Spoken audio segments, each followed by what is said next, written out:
नमो नारायण। सभी भक्तों पर ईश्वर की कृपा हमेशा बनी रहे। राजा पृथु बोले कि हे नारद जी, आपने कार्तिक मास में स्नान का फल कहा है, अब अन्य मासों में विधि पूर्वक स्नान करने की विधि और नियम व उद्यापन की विधि भी बतलाइए। देवर्षि नारद ने कहा कि हे राजन, आप भगवान विष्णु के अंश से उत्पन्न हुए हैं, अतः यह बात आपको ज्ञात ही है, फिर भी आपको यथोचित विधान में बतलाता हूँ। आश्विनी माह में शुक्ल पक्ष की एकादशी से कार्तिक के व्रत करने चाहिए। ब्रह्म मुहूर्त में उठकर जल का पात्र लेकर गांव से बाहर पूर्व तथा उत्तर दिशा में जाना चाहिए। उसके बाद जो मनुष्य मुख शुद्धि नहीं करता है, उसे किसी भी मंत्र का फल प्राप्त नहीं होता, अतः दांत और जीभ को पूर्ण रूप से शुद्ध करना चाहिए और निम्नलिखित मंत्र का उच्चारण करते हुए दातुन तोड़नी चाहिए। हे वैष्णोपते, आप मुझे आयु, कीर्ति, तेज, प्रज्ञा, पशु, संपत्ति, महाज्ञान, बुद्धि और विद्या प्रदान करें, ऐसा कहते हुए उसे तोड़ना चाहिए। इस प्रकार उच्चारण करके वृक्ष से 12 अंगुल की दातुन ले। दूध वाले वृक्षों से दातुन नहीं लेनी चाहिए। इसी प्रकार कपास, कांटेदार वृक्ष तथा जले हुए वृक्ष से भी दातुन लेना मना है, जिससे उत्तम गंध आती है। हो जिसकी टहनी कोमल हो, ऐसे ही वृक्ष से दंत धावन ग्रहण करना चाहिए। प्रतिपदा, अमावस्या, नवमी, छठी, रविवार को चंद्र ग्रहण, सूर्य ग्रहण में दातुन नहीं करना चाहिए।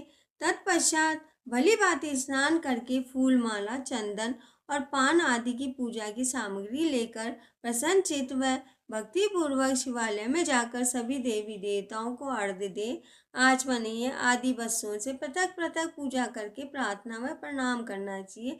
फिर भक्तों के स्वर में स्वर मिलाकर श्री हरि का कीर्तन करना चाहिए। मंदिर में जो गायक भगवान श्री हरि का कीर्तन करने आए हों, उनको माला, चंदन, तांबुल आदि से पूजन करना चाहिए, क्योंकि देवालय में भगवान विष्णु को अपनी तपस्या, योग और दान द्वारा प्रसन्न करते हुए, परंतु कलयुग में भगवतमय गुणगान को ही भगवान श्री हरि को प्रसन्न करने वाला एकमात्र साधन माना गया है। नारद जी राजा पृथु से बोले कि हे राजन, एक बार मैंने भगवान से पूछा कि हे प्रभु, आप सबसे अधिक कहाँ निवास करते हैं?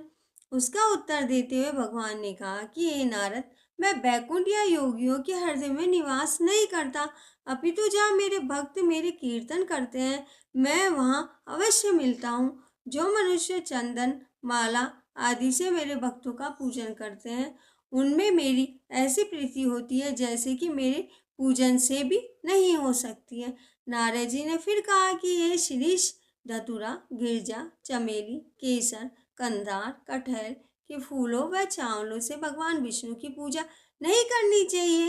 अड़हल, कंद, गिरीश, जूही, मालती और केवड़ा के पुष्पों से भगवान शंकर की पूजा नहीं करनी चाहिए। जिन देवताओं की पूजा में जो फूल निर्दिष्ट है, उन्हीं का पूजन करना चाहिए। पूजन समाप्ति के बाद भगवान से क्षमा अवश्य मांगनी चाहिए। यथा हे सुरेश्वर देव, न मैं मंत्र जानता हूँ न मैं क्रिया जानता हूँ, भक्ति भी मेरी हीन है, मैंने तो कुछ भी आपकी पूजा किसी भी प्रकार से नहीं की है। ऐसी प्रार्थना करने के पश्चात सादर प्रणाम करके भगवत कीर्तन करना चाहिए, श्री हरि की कथा सुननी चाहिए और प्रसाद हमेशा ग्रहण करना चाहिए। जो मनुष्य उपरोक्त विधि के अनुसार कार्तिक व्रत का अनुष्ठान करते हैं, वे जगत के सभी सुखों को भोगते हैं, अंत में मृत्यु लोक को प्राप्त होते हैं। नमो नारायण।